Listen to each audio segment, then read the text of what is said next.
एउटी नारीले के चाहन्छे? आफ्नो श्रीमान या प्रेमीसँग बुझ्छौ नि तिमी? तिमी भरोसा बन्नु, आँट बन्नु, म प्रति सदा वफादार बन्नु। नबोल्नु रुखो वचन, कहिले माया अपार गर्नु, सम्झाउनु, सम्हाल्नु म त केटाकेटी जस्तै छु।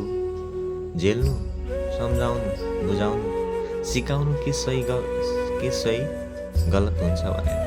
नरुवाउनु, नसताउनु, नझर्किनु, रिसाए भने पनि म फकाउनु, अन्त नफर्कनु, सर्किनु आडैमा मायाले छुनु, नरुनु, मेरो असफलता होइन सफलताको हकदार हुनु, विश्वास दिनु, अडिनु, लामो समयसम्म पास हुनु, मेरो माइतीको नि साथ हुनु, छोरा जस्तै ज्वाइँ पाएँ भन्ने बात हुनु, नराम्रो कुरामा गाली गर्नु, सम्झाउनु, बुझाउनु, सालासालीको खास हुनु, समस्या पर्दा मलाई सधैँ हेर्नु, माया गर्नु, मन नफेर्नु, आँसु झर्दा मेरो आँखादेखि अँगालोमा बेर्नु, हल्का मुस्कान दिनु, मेरो निधारमा चुम्नु, संसार जित्नु, नभुल्नु, कसैलाई वचनले दिएको छु मायाको पनि, छिट्टै आउनु मेरो अँगालोमा।